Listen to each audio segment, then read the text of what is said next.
ஓம் ஸ்ரீ குருப்யோ நமக.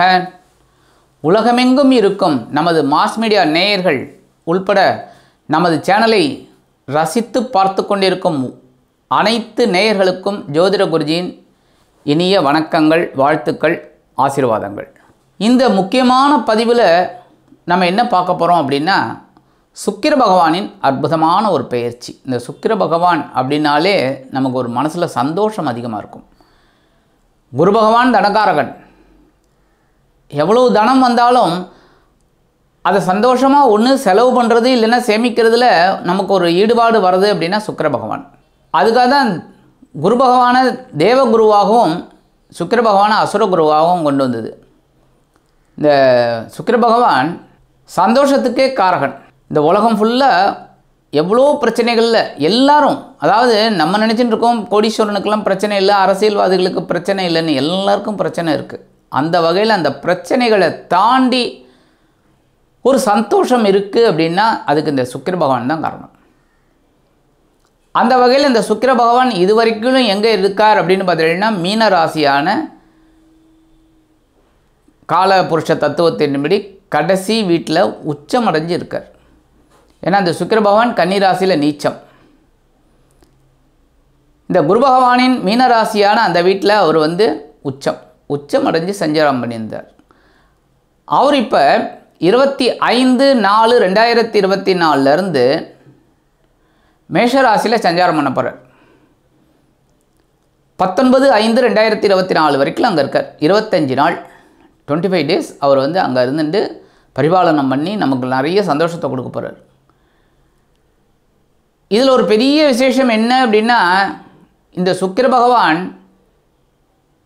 மேஷராசியில் குரு பகவானோட சேர்ந்துடுறார். அதுக்கப்புறம் 1/5/2024 இந்த குரு பகவான் ரிஷபராசிக்கு போயிடுறார். ஸோ அது வரைக்கும் இந்த குரு பகவான், இந்த சுக்கிர பகவான் குரு பகவானோட சேர்ந்துட்டு குரு சுக்கிர யோகத்தை கொடுக்க போகிறார். 2 குருவும் சேர்ந்துக்க போகிறாங்க. அந்த வகையில் இந்த சுக்கிர பகவான் மேஷராசியில் இருந்துக்கிட்டு குரு பகவானோட இணைந்து 25 நாட்கள், அதாவது குரு பகவானோட இணைந்து ஒரு வாரம் இருக்கார். 1ஆம் தேதியிலேருந்து அவர் மாறுறார் குரு பகவான்.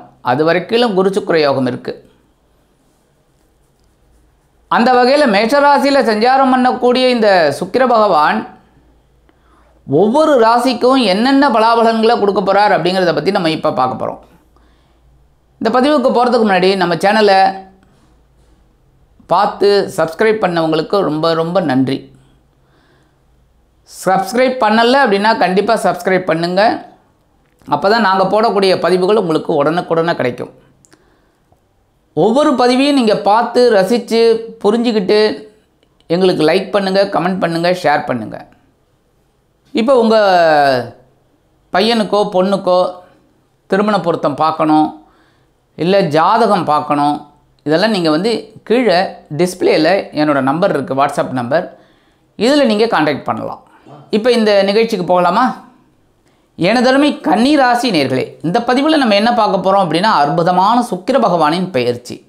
இந்த சுக்கிர பகவான் உங்களுக்கு யார் பார்த்திங்கன்னா சூப்பர் அப்படி தான் சொல்லணும், சூப்பர் டூப்பர். என்னென்னா 2ஆம் வீட்டு அதிபதி, அதே சமயம் பாக்கியாதிபதி. ஐயா, தனவரவு எவ்வளவு இருந்தாலும் அதை அனுபவிக்கக்கூடிய ஒரு பாக்கியதை இருந்தால் தான் அந்த தனவரவுக்கு ஒரு மகிழ்ச்சி. தனவரவு இல்லையே அப்படின்னாலும் சந்தோஷம் இருந்தால் தான் அதுவே பெரிய வாழ்க்கை. அந்த வகையில் உங்களுக்கு இந்த சுக்கிர பகவான் யாருன்னு பார்த்தீங்கன்னா தனவாக்கு குடும்பஸ்தானாதிபதி, அதே சமயம் பாக்கியாதிபதி. உங்களுக்கு எவ்வளவுக்கு எவ்வளோ வருமானம் வந்தாலும், சொத்து சேர்க்கை இருந்தாலும் சந்தோஷமாக அனுபவிக்கக்கூடிய ஒரு வாழ்க்கையும் இந்த சுக்கிர பகவான் தான் கொடுக்குறார். அந்த வகையில் இந்த சுக்கிர பகவான் இதுவரைக்கும் எங்கே இருந்தார் அப்படின்னு பார்த்தீங்கன்னா களத்திரஸ்தானமாக 7ஆம் இடத்துல இருந்தார்.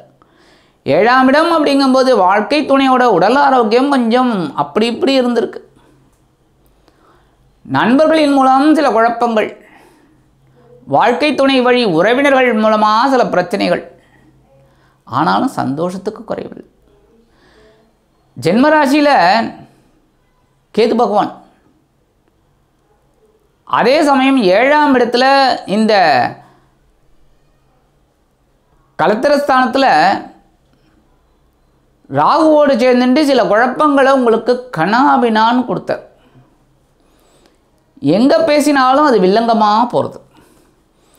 உத்தியோகத்தில் பேசினாலும் வில்லங்கமாக போகிறது, தொழில் வியாபாரத்தில் பேசினாலும் வில்லங்கமாக போகிறது, சாதாரணமாக பேசினாலே வில்லங்கமாக போகிறது. இந்த மாதிரியே தான் போயிட்டுருக்கு. அதுவும் ஏதோ ஒரு வகையில் சமாளிச்சுட்டு போயிருக்கீங்க, ஒன்றும் பெரிய இது இல்லை. ஏன்னா 8ஆம் இடத்துல குரு பகவான். அந்த வகையில் இந்த சுக்கிர பகவான் இப்போது 7ஆம் இடத்தை விட்டு விலகி 8ஆம் இடமாகிய அஷ்டமராசிக்கு வந்துடுறார். அஷ்டமராசியில் ஏற்கனவே குரு பகவான் இருந்துட்டு உங்களுக்கு சில குழப்பங்களை கொடுத்துட்டுருக்கார். இப்போ சுக்கிர பகவான் வந்து கொஞ்சம் நேர் பண்ணுவார். ஏன்னா குருச்சுக்குர யோகம் இருக்குது ஒரு 5-6 நாளைக்கு. அந்த வகையில் இந்த 5-6 நாள் நீங்கள் விட்டுறாதீங்க, ரொம்ப சந்தோஷமான ஒரு நாள் உபயோகப்படுத்திக்கோங்க. அஷ்டமத்தில் வர சுக்கிர பகவான் கஷ்டங்களை நிவர்த்தி பண்ணுவார். அதுக்கப்புறம் குரு பகவான் உங்களுக்கு அனுகூலமாக 9ஆம் இடமாகிய பாக்கியஸ்தானத்துக்கு வந்துடுறார். அற்புதமான பலன்கள், குரு பயிற்சி பலன்கள் வந்துருக்கு, நீங்கள் பார்க்கலாம். ஏன்னா முன்னேற்றம் அடையக்கூடிய ராசிகளில் நீங்கள் ஒருத்தர். அதனால் தாராளமாக குரு பயிற்சியை பார்த்து ஆதரவு கொடுக்கணும். உங்களோட கமெண்ட்ஸ் எல்லாம் சொல்லணும். அந்த வகையில் இந்த சுக்கிர பகவான் அஷ்டமராசியில் வந்துட்டு அற்புதமான பலாபலன்களை, இதுவரை இருந்து வந்த குழப்பங்களை கண்டிப்பாக குறைப்பார். நல்ல பலன்களை கொடுப்பார். கணவன் மனைவிக்கிடையே இருந்து வந்த இந்த கருத்து பேதங்கள்லாம் விலகும். குடும்பத்தில் சந்தோஷம் இருக்கும். 2 பேரோட ஒற்றுமை அதிகமாகும், அந்யோன்யம் அதிகமாகும். சில பேருக்கு விலை உயர்ந்த பொருளை வாங்கக்கூடிய ஒரு வாய்ப்புகளும் உண்டாகும். ஏன்னா இந்த பொழுதுபோக்குக்காரகன், சந்தோஷக்காரகன் இதைத்தான் செய்வார். எவ்வளோ பிரச்சனைகள் இருந்தாலும் சந்தோஷமாக இருக்கணும்னு நினைக்கக்கூடியவர் இந்த சுக்கிர பகவான். அந்த வகையில் இந்த சுக்கிர பகவான் அஷ்டமராசியில் வந்துட்டு உங்களோட கஷ்டங்களை குறைக்க போகிறார். உத்தியோகத்தில் இருக்கிறவாளுக்கெல்லாம் முயற்சிகள் பலிதமாகும். புதுசாக வேலை தேடுற குழந்தைகளுக்கு நல்ல வேலை வாய்ப்பு கிடைக்கும். தொழில் வியாபாரத்தில் இருந்து வந்த குழப்பங்கள்லாம் குறையும். கூட்டாளிகள்லாம் ரொம்ப அனுசரணையாக இருப்பார். சில பேருக்கு பார்த்திங்கன்னா புதுசாக தொழில் தொடங்கக்கூடிய ஒரு வாய்ப்புகளும் உண்டாகும். ஏன்னா தொழில் அப்படின்னாலே ஒரு சந்தோஷம் இருக்குங்க. ஏன்னா உங்களோட ஆர்கனைசேஷன் அப்படின்னு வரும். ஒரு இடத்துல போய் உத்தியோகம் பார்க்கணுமா அப்படின்னு நினைக்கிறவாளுக்கு எல்லாருக்கும் அந்த மாதிரி இருந்துன்னா எல்லாருமே தொழிலதிபர் ஆகிட்டா அப்போ யார் வேலை செய்கிறது? அதான் சொல்லுது. அதாவது எல்லாரும் பஸ்ஸில் ஏறி உட்காந்துட்டா ஓட்டுறது யார்? டிரைவர் வந்து ஓட்டணும்ல. ஓட்டினா தானே பஸ்ஸு கிளம்போம். அட்லீஸ்ட் யாராவது ஒருத்தர் ஓட்டணும்ல. எனக்கும் தெரியணும், நானும் போய் ஓட்ட முடியுமா சொல்லுங்கள். அந்த வகையில் இந்த சுக்கிர பகவான் உங்களுக்கு அற்புதமான பலன்களை உங்களுக்கு கொடுப்பார். குடும்பத்தில் சந்தோஷமான சுபகாரிய நிகழ்ச்சிகள், பேச்சுக்கள் முடிவாகும். அதே மாதிரி எடுக்கிற முயற்சிகள்லாம் இப்போ உங்களுக்கு ரொம்ப சாதகமாக இருக்கும். வருமானம் வந்து சேரும். தந்தையார் ஆதரவாக இருப்பார். தந்தையார் வழி உறவினர்கள், அதாவது பெரியப்பா, சித்தப்பா, அத்தைமார்கள், இவங்கெல்லாம் உங்களுக்கு ரொம்ப அனுசரணையாக இருப்பாங்க. நண்பர்கள் இந்த நேரத்தில் உங்களுக்கு ரொம்ப கை கொடுப்பாங்க. ஏற்கனவே நண்பர்கள் மூலமாக கொஞ்சம் குழப்பங்கள், அதெல்லாம் இப்போ நிவர்த்தி ஆகும். நண்பர்கள் ஆதரவாக இருப்பார்கள். புனித தலையாத்திரை செல்லக்கூடிய ஒரு வாய்ப்புகளும் உங்களுக்கு கிடைக்கும். குலதெய்வ பிரார்த்தனைகளை நிகழ்த்துவீர்கள். பூர்வீக சொத்துக்கள் உங்கள் கைக்கு வரத்துக்கு வாய்ப்புகள் நிறையா இருக்குது. அந்த வகையில் உங்களுக்கு பரிகாரம்னு கேட்டேன்னா பக்கத்தில் இருக்கிற பெருமாள் கோயிலுக்கு போயிட்டு பெருமாளையும் தாயாரையும் சேவிங்கோ. சுவாமி பக்கத்தில் எல்லாம் ரொம்ப தூரமாக இருக்குது. வீட்டில் பெருமாள் படம் வச்சுருப்பேன்னா பெருமாளையும் தாயாரும் எல்லார் வீட்லேயும் இப்போ திருப்பதி பெருமாள் படம் கண்டிப்பாக இருக்கும், இல்லாமல் இருக்காது. இல்லாத வீடே கிடையாது. பெருமாள் தாயார் கண்டிப்பாக இருப்பாள். மகாலட்சுமி படம் இல்லைன்னு யாருமே சொல்ல முடியாது. ஏன்னா செல்வம் வேண்டாம், வருமானம் வேண்டாம், பணம் வேணாம், துட்டு வேணாம், மணி வேணான்னு யாருமே சொல்ல மாட்டாள். குழந்தைகள் கூட சொல்லாது.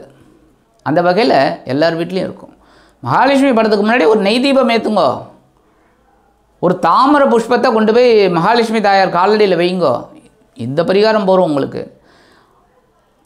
ஆக இந்த சிறு பரிகாரத்தின் மூலம் 25/4/2024 முதல் 19/5/2024 வரைக்கும் 25 நாட்கள் மேஷராசியில் இருந்துட்டு அற்புதமான பலாபலன்களை உங்களுக்கு கண்டிப்பாக அள்ளி கொடுப்பார் என்று கூறி விடைபெறுகிறேன். நன்றி, வணக்கம். மீண்டும் ஒரு அருமையான பதிவில் நான் உங்களை மனமகிழ்ச்சியோடு சந்திக்கிறேன். வாழ்த்துக்கள். வாழ்க வளமுடன். இந்த சேனல் உங்களுக்கு பிடிச்சிருந்தா மறக்காம சப்ஸ்கிரைப் பண்ணுங்க, ஷேர் பண்ணுங்க, லைக் பண்ணுங்க, கமெண்ட் பண்ணுங்க.